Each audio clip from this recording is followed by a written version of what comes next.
Hello, everyone. Today is a very exciting day as we will be discussing what is, to me, could end up being a major contender for Best of the Year. And I am joined by my friend Ari, who has also seen it last night, aka Betty White, and we will also be briefly discussing Betty White's passing, which was so unfortunate. I found out about that very um, abruptly today while I was watching another stream, and it was so unfortunate. So we will discuss that, and we will also be tackling some. There's a little bit of two controversial things that have been coming out about this movie, and we will be discussing both of those controversies today. Um, and so I guess right now we will start with giving our thoughts on the whole Betty White situation. It's so tragic. Um, I thought, she was one of the funniest people on the planet. She um, made everyone so happy, and she was about to have a milestone birthday of you know um, turning 100 years old. And even though she passed away at 99, like that's still a long life. That she's lived such a long life, made history as like really the first woman on television. Um, and she is just absolutely a true golden girl. Uh, I just think that I mean I haven't seen much of her stuff. I know my grandma loved her. My grandma who passed away in 2019 loved her. Was one of her favorite comedians, and now my grandma gets to finally meet her. But I only got to see like Golden Girls and stuff, and a few of her interviews and stuff like that, and like The Proposal and a few other movies that she was in. But I never really got to watch, you know, a lot of her stuff. So, um, but even with me, who I don't know a lot of history on Betty White, like I Do you know still, that she cameoed in oh, both so The sad. Simpsons and Family Guy? No, I didn't even know that she came. Yeah. That doesn't surprise me though. She's cameoed in so much. She had such great like relationships with all the actors. Like Ryan Reynolds will tell you himself, he had this like feud slash funny romance going on with Betty White. And like last night, he was making little posts about her, and he says, "I hate it when the media brings up stories on my exes just for clickbait and stuff like that." And they were making little uh, fun sparring They things. tried to make controversies over her exes? No, no, no. Ryan Reynolds, because Ryan Oh. Reynolds jokes that Betty White is his ex girlfriend. So, Oh. Uh, so, so he went out on Twitter after someone posted this little story that he shared, and he says, "I hate it whenever the media is trying to tackle stories on my exes just for clicks or something like that." wouldn't that have been funny if she showed up in Deadpool 3? That would have been. They're probably going to pay Yeah. tribute to her in Deadpool 3 because of all the Betty White jokes that he made, and There were Betty White jokes in the Deadpool movies? I think there was. Hmm. I think it was in the first Deadpool, if I remember correctly. Okay. Whenever she's referenced something, she's just referenced as this, like, beyond human, like, idol. Yeah. And I mean, she is. She was the first woman on television. She made history, and it You mean, was like, first, like, female-led? Like, female yeah, lead, you mean? like first female-led woman that was on Yeah. TV. Yeah, I mean, there were women before that. No, no, but I yeah, know, she was but the first. but that's what they mean by her being the first Yeah, lady yeah. is that she was. Her being in Simpsons actually makes sense because she was on the Mary Tyler Moore show. Yeah, she was. She was also on Isn't that. that the show where the Simpsons started, or am I wrong? The Simpsons started on the Mary Tyler Moore show, or are you Yeah. asking? Isn't Or that where the Simpsons started? Or am uh, I thinking of something else? I don't think so. I Because could I know The Simpsons started on another show. I could be wrong. I'm not as familiar with like Simpsons history, but um I I don't know. I'd have to look that up. I know it's no it is Mary Tyler Moore. Yeah. They it started on Mary Tyler Moore. They would like air shorts of The Simpsons. And that was before The Simpsons got its own show. Wow. That's actually how you can look up before The Simpsons started. There's pre-Simpsons, short little like I guess short films that aired on the Mary Tyler Moore show. Really? Wow. Yeah, I you did can look not. them up. The animation is crazy. The Simpsons look so weird. Like they're animated differently. It's honestly weird. But that's Wow. where they started. Like there's one where it's just a Maggie short film of her causing trouble. Oh wow. And the animation at the beginning of The Simpsons is actually similar to the Mary Tyler Moore show. And then it evolved over time. Where you look at it now, it's completely different. Yeah. Nice. Yeah. But she was an icon and she would definitely be missed. And right now I just know that she is making all the angels laugh up there. So it's she's funny and she will always make us continue to laugh. She is truly the immortal one. Yeah. And she will definitely I really. Oh, no. I've got it wrong. It was the Tracy Ullman show. Oh, okay, Tracy Ullman. Yeah. Whatever, I'm not sure. Maybe it was a talk show or something? I think it was. It was something like that. I Yeah, think but that's where The Simpsons started. But okay. yeah, even I've heard of the Mary Tyler Moore show. Have you seen any of that? Is that good? Yeah, I mean, I've seen a bits and pieces of it, but my mom and my grandma were big into Mary Tyler Oh Moore. wow, that's crazy. Ed Asner died this year, and he was on that too. Yeah, and Mary Tyler Moore passed away around the same time, like a few years ago. Really? So, yeah.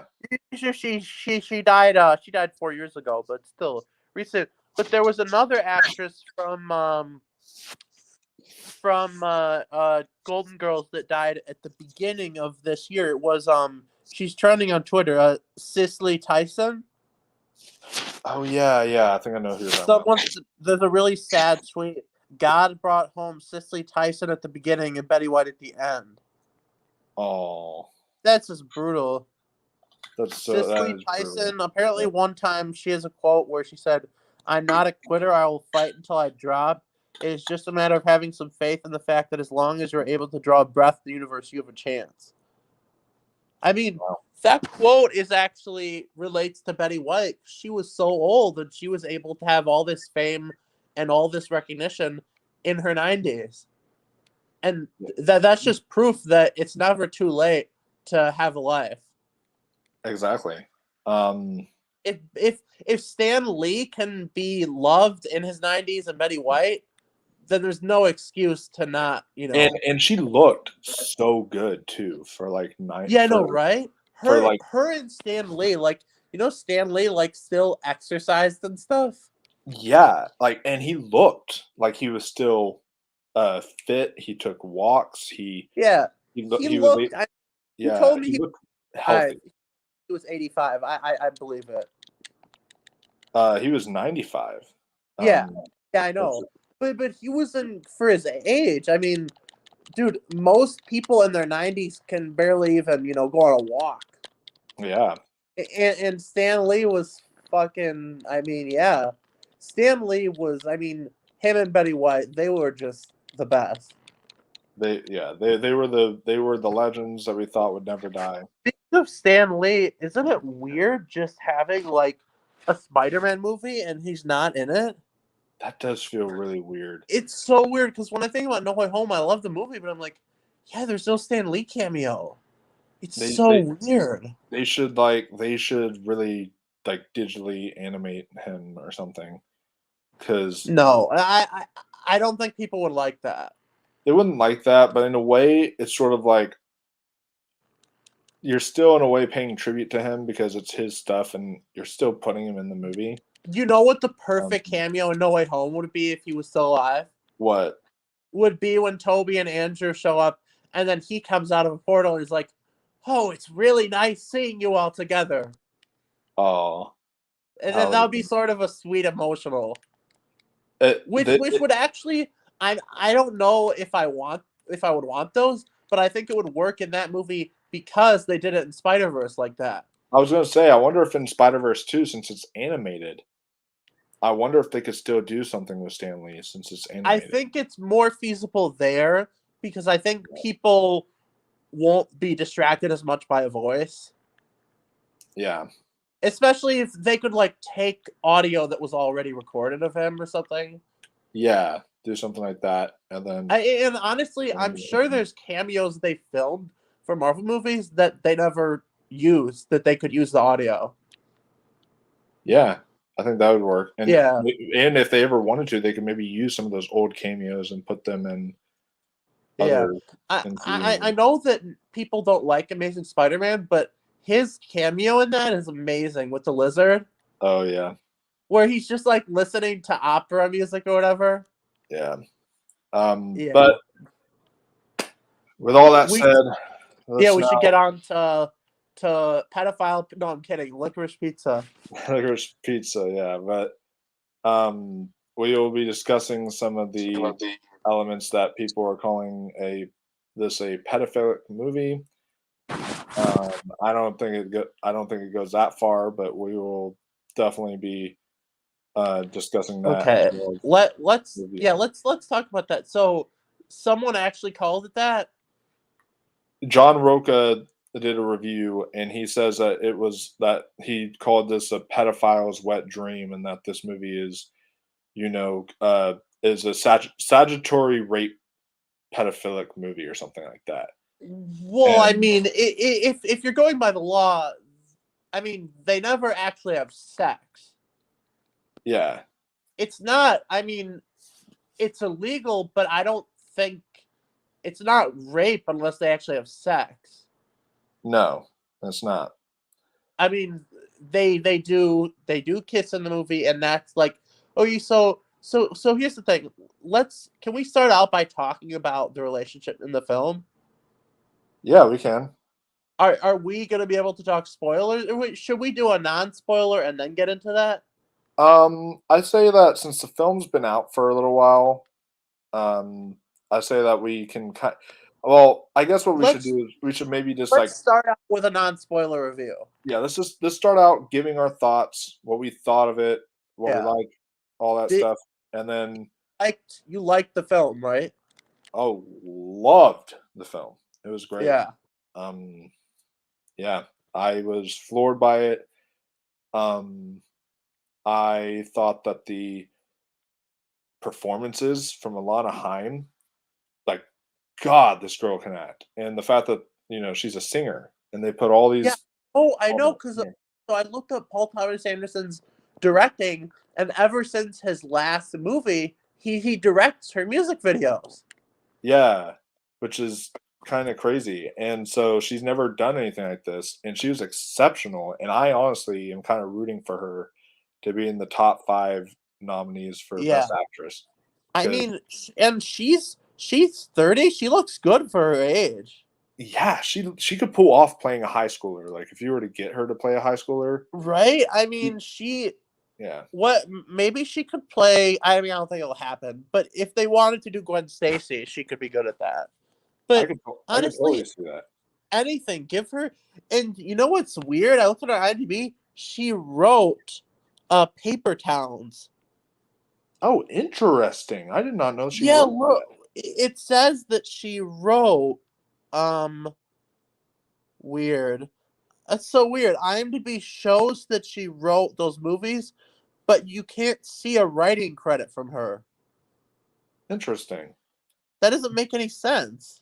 Well, I don't think he credits himself really, but did you know that Paul Thomas Anderson has done his own cinematography for both now Phantom Thread and this? He was Oh, he was really? he was the actual direct. Oh, He was the director of photography and actually filmed it. maybe she played a writer in it. I don't. I, IMDb isn't showing it on her acting, so I don't know, huh. but it says she did. I don't know, but yeah, she is great in this, and Oh yeah. no, So is Cooper Hoffman, who's oh yeah, Philip Seymour Hoffman's son. You can yeah. definitely tell, like, his father would be proud. You can definitely tell there are bits of Philip Seymour Hoffman in there. Um, There's one scene where I'm like, he kind of does sound like him and look like him. absolutely. And I'm I doing and now I I'm double excited because Paul with Thomas Anderson, he recycles actors. He reuses actors all the time. So I'm really excited to see how far these two go and if they're gonna continue big into the movie industry and stuff like that. And if he reuses them again, that'd be you great. know, movie. While this movie didn't do anywhere near No Way Home per theater, it did. Like per theater, it's been doing very well. Man, I wish I had a packed house. I had a friend who, like, saw this and it was packed in LA and he said everyone was laughing. Me, I had like 3 people in the theater And total. that's why you'll get that in Austin. Yeah. In I Austin, the Violet Crown, um, which is Violet that's Crown. like that's the indie theater. That's the best you'll get in Austin is Violet Crown. It's expensive, but it's worth it.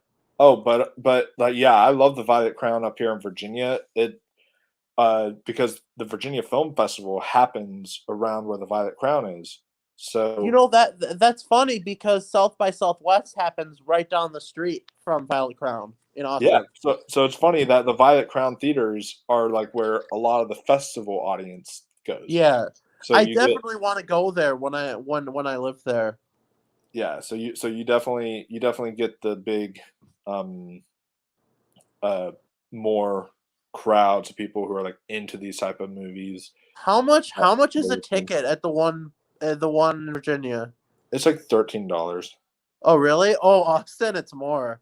Austin, it's like $17.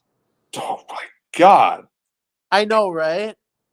that is so expensive. See, I would only go there for like, I mean, for me, a Paul Thomas Anderson movie is an event movie. Like, I, Absolutely. I would only go there for that, or if a movie's only playing there. And this was my first Paul Thomas Anderson movie in a theater, so Really? I You was didn't so see g Phantom Thread in the theater? no, I didn't, unfortunately. I was, That was actually the first one of his I saw.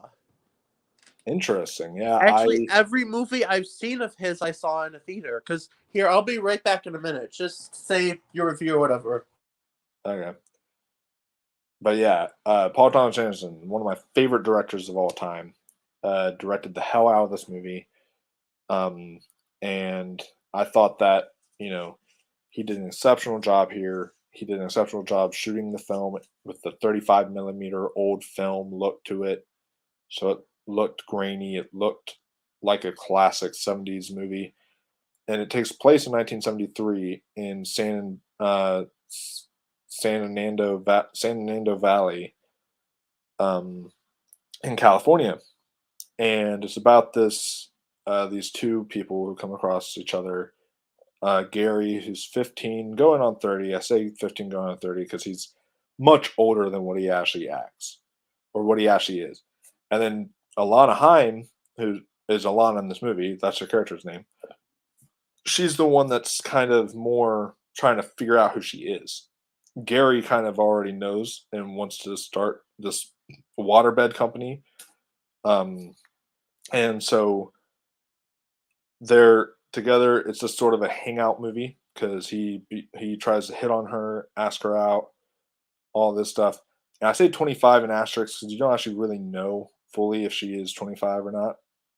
Paul Thomas Anderson does some brilliant stuff there, but you see how their relationship develops as it's pretty much just like I said, a hangout movie of people just hanging out together. There's really no plot to it.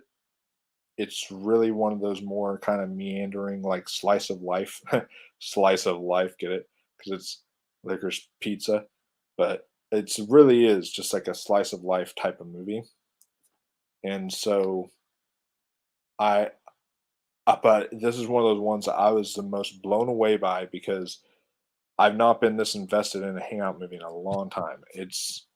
Um, it was absolutely well done, You're and actually right. It is that type of movie.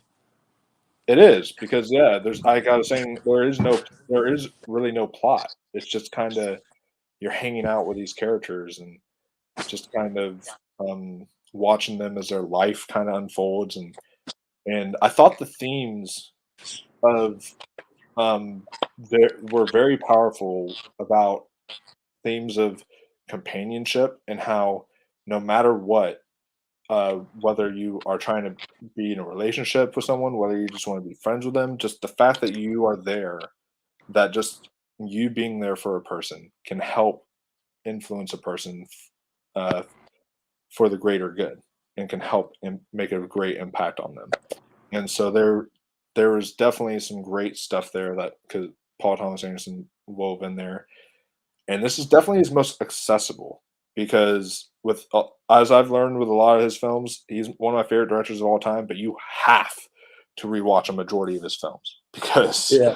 they're And they're so very artsy, like film buff movies. yeah, and they're very dense. They're very you know thematic. Except for I haven't seen it, but what about Boogie Nights? Is that a Boogie Nights is the only other one I ever watched where I liked it on the first watch.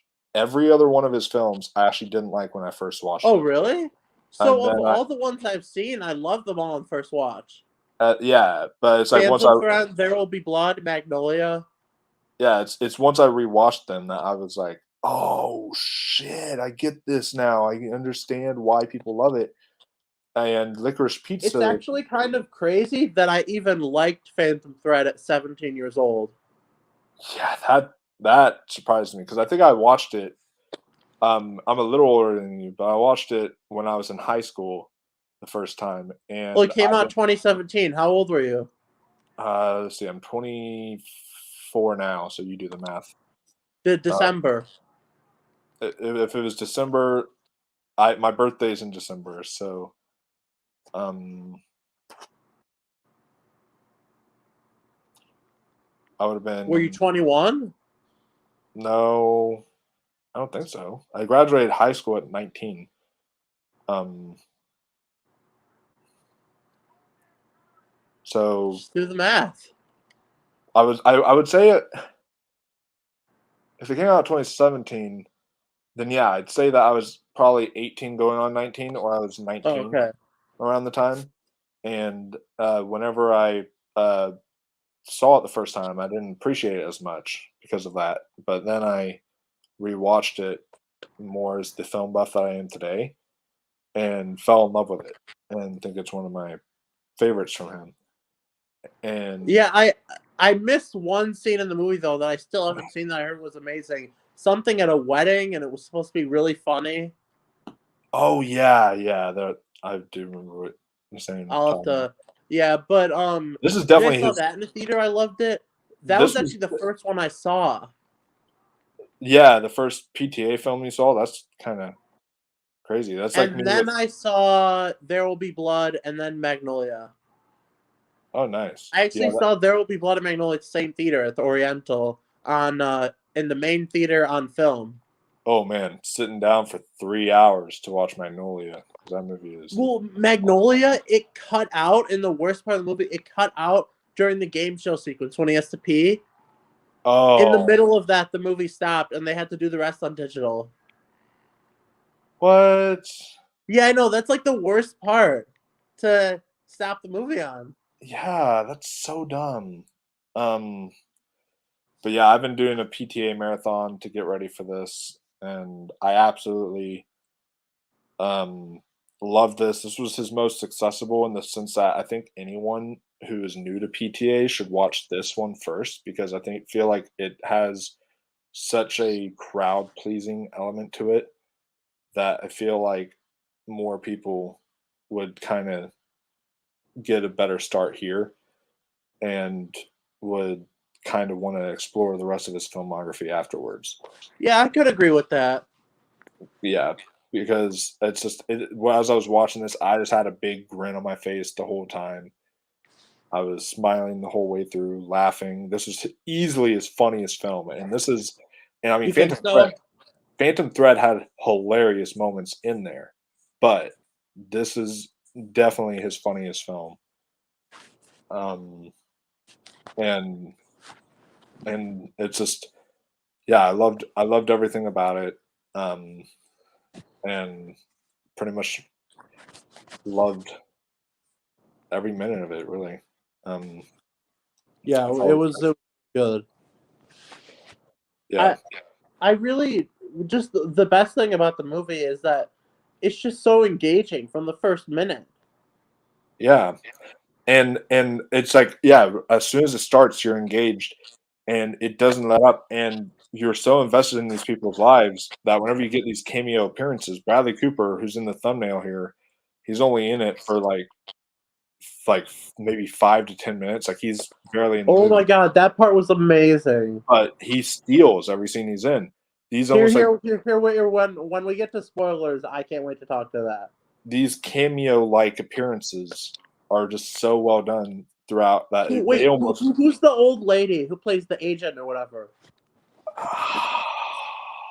I She have was to look at it, and hilarious. she was so funny. Are you talking about the one that's like, "You're a strong woman"? Are you talking about that one?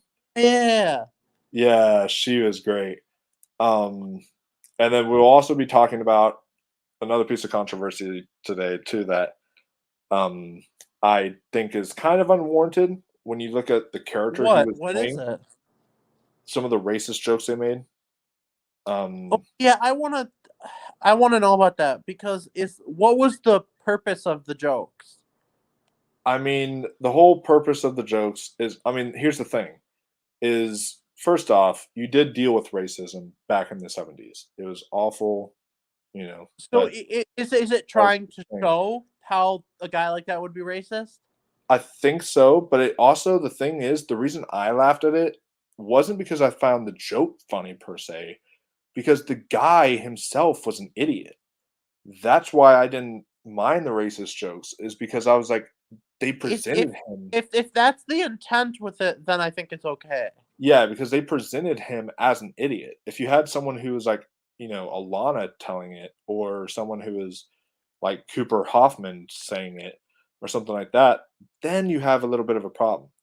But the fact that this buffoon of a character was the one making these racist jokes, I feel just kind of makes it all the more like ridiculous to the point of like um in a way where you're like, wow, this guy's kind of an idiot. But and it's almost making fun of the guy itself, I feel, because of just how like how they portray him. Um and I feel like If that was the point of it, then I think it's okay. yeah, and I think PTA had that as the point because I think he wanted to tackle racism in the '70s, but I think he also wanted to find a way to do that while making fun of the person because like it made fun of the person who was telling the joke because it made him out to look like a complete idiot. So um, I think he wanted to kind of do both there. He wanted to put racism and implement it into the film, but he also wanted to make fun of the guy. So If um, that was the point, then I'm okay with it. yeah, I'm I'm pretty okay with it too because of what the point of it is. Um, so yeah, to me, that wasn't really a big controversial thing, but we can now get into the spoiler stuff as we talk about the other big piece of Oh, controversy. okay. So here's the thing: is or say anything, the movie doesn't exactly outright say it's wrong, but it also doesn't outright say it's right. Yeah, So I'm not sure how exactly to feel because it's like they never say it's like right, but I I don't know. I think it would have been better if they just made him like 18 instead. yeah. I mean, here is one thing is that um, Paul Thomas Anderson, he was born in 1970, so around this time of the film, he wouldn't have he experienced the 70s when he was a kid, but he didn't get to but he you know was a little bit too young. He was 3 years old around the time this movie takes place. But the producer Gary apparently had a lot of experience with this time period, and so he sat down with him, and the producer apparently talked about some like couples that he witnessed in the 70s, since that was like I said, the hippie era. You had the drug era, all this stuff. There was a lot of couples um, that were where you would get teenagers dating adults, or you would get stuff like that, and it was just more of a free, like, because feel the love, man, be free to love, like that whole environment. And so like you had stuff like that. They were in the 70s, right? Oh, we don't give a fuck. It's the 70s. So um yeah, considering the time period, I know why he wanted to explore this type of relationship in that time period. Like, if you could not make this story in a 2021 setting, it would not work. But in a 1970s setting, it works just a little bit more because of this time period that you're in, and considering the history behind that time period.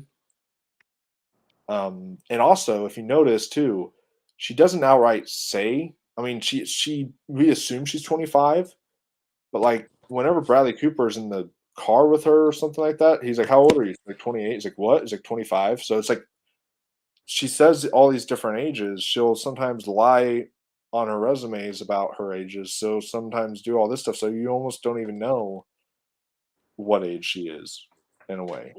But the thing is, she appears. I mean, I I guess I don't know. Yeah.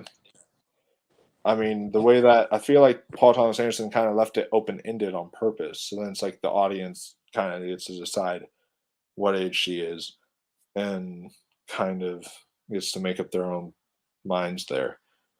Um, and yeah, so I didn't really, and I will say this though, what I was fascinated by in that relationship is you get like, because she's really the crux of this movie. Okay, And I just saw a really funny tweet. A lot of what? the folks upset with Licorice Pizza were gassing up this 86-year wide age gap about Twilight. Oh man, Okay, that is funny.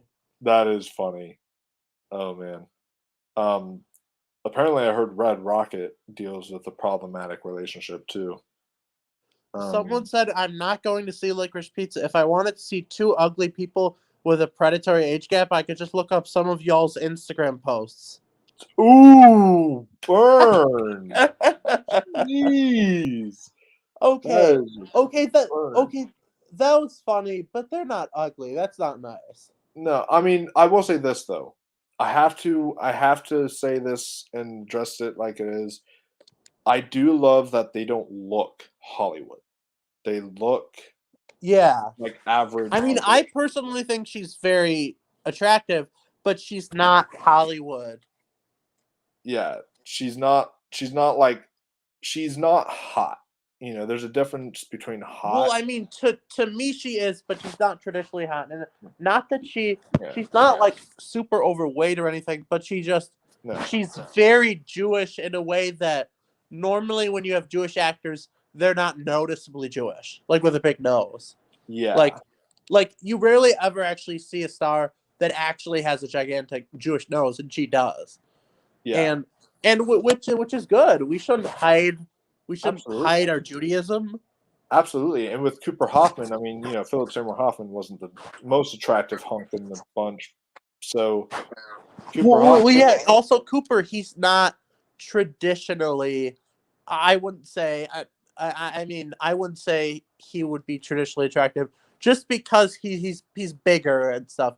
But but that's the thing that's good. It's good to have a not traditionally a bigger guy. Yeah, absolutely. Eh, And I feel like with the I'm so like kind of in a way happy that we got these kind of ordinary people, not like I'm not calling them ugly or anything, but that we just got like ordinary kind of people because a lot of romances try to get the big, bod, muscular men with the, women with the big boobs and the, stuff like that. And they're always trying to get like the super over attractive people. And I love how this just plays it like a normal love story. It's just between these two ordinary people who are attracted to one another. Okay, this person does have a good point. Not sure if I agree or disagree. Nobody would give a shit about the Licorice Pizza age gap thing if it wasn't directed by PTA and up for major awards.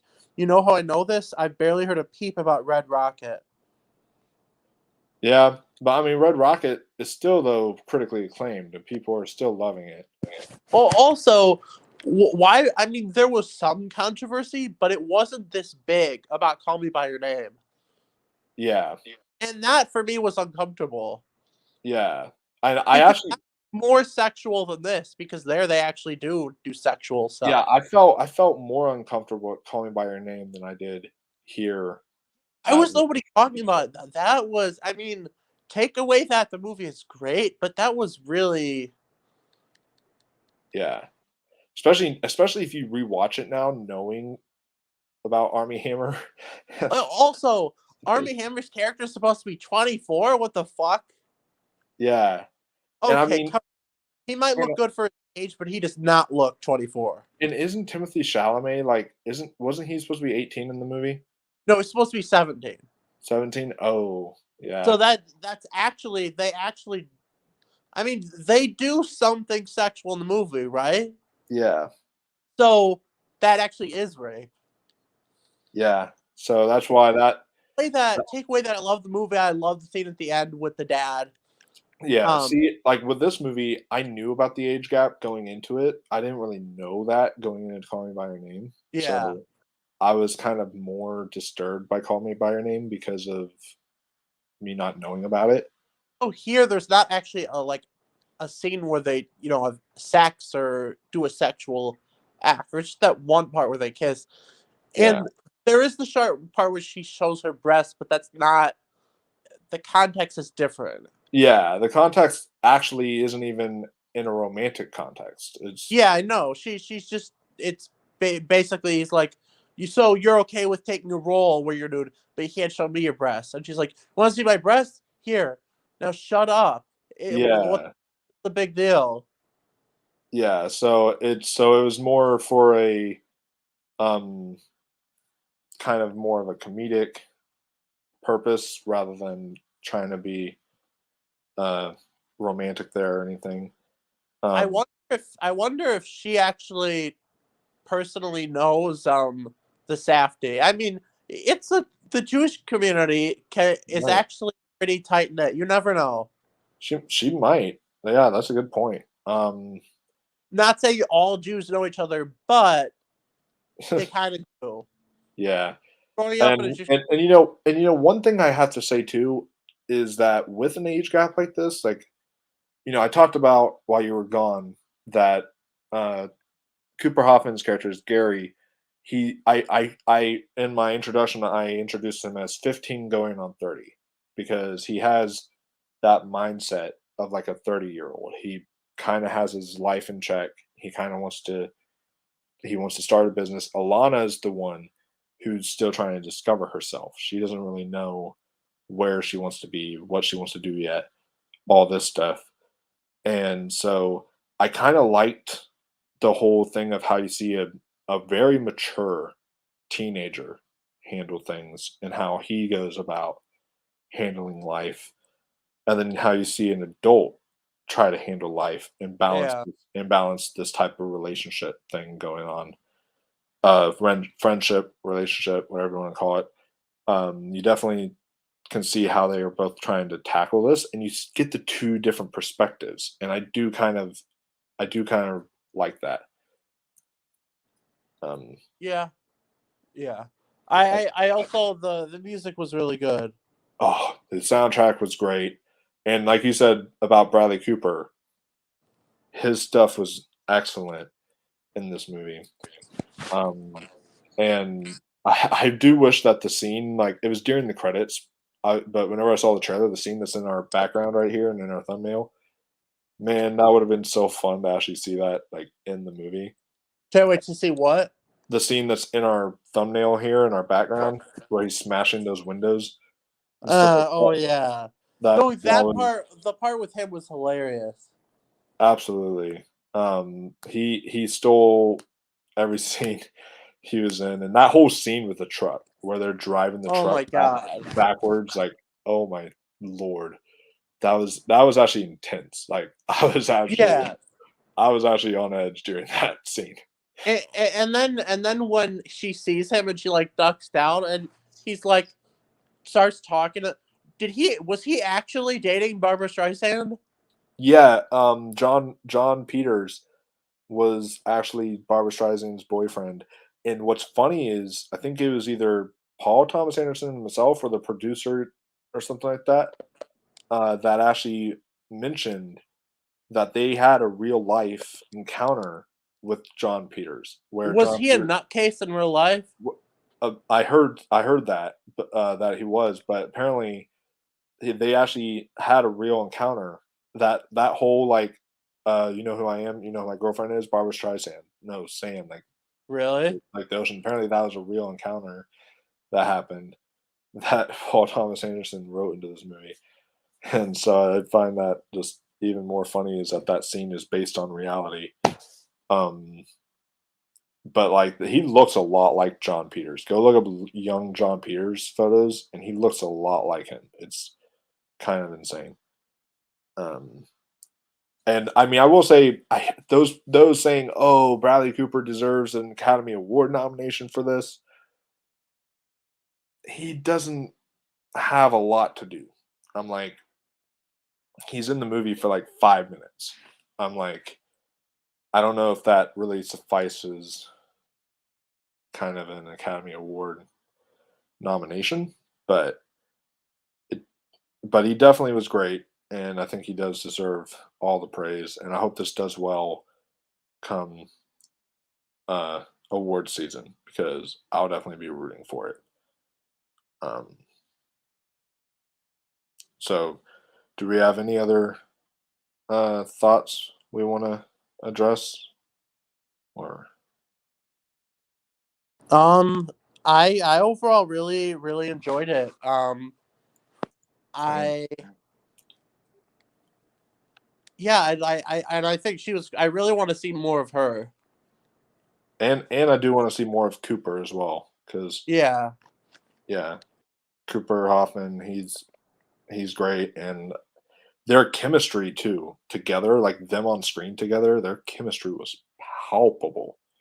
It was so great, and the way that he transported you, like you, this was probably the most authentic to the 70s I've seen a film in a while because it's just really. felt 70s. Like I felt like I was transported to that world and like I could spend time like hours with these characters. It was so well done uh on that perspective and yeah, props to PTA. Never made a bad movie. Still has never made a bad movie.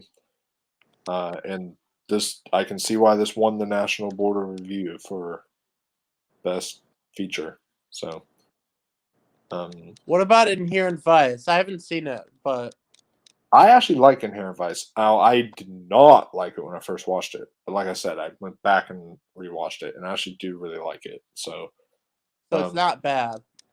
and so no, it's not bad. It's one of those ones where I think Inherent Vice gets a lot of hate because, like I said, you it like I said with most PTA films, you have to rewatch them, and I think Inherent Vice gets a lot of hate because those people who say, "Oh, you need to rewatch movies to appreciate them," like they watched Inherent Vice and they're like, no, one's enough for me. And then I'm just like, well, if you don't go back and watch it, then you're not going to get that stuff that you Well, the find. thing is, I've loved all the movies I've seen of his from just seeing them once. Yeah. I mean, I think, yeah. I mean, that's definitely. I'm glad you did. That's definitely different.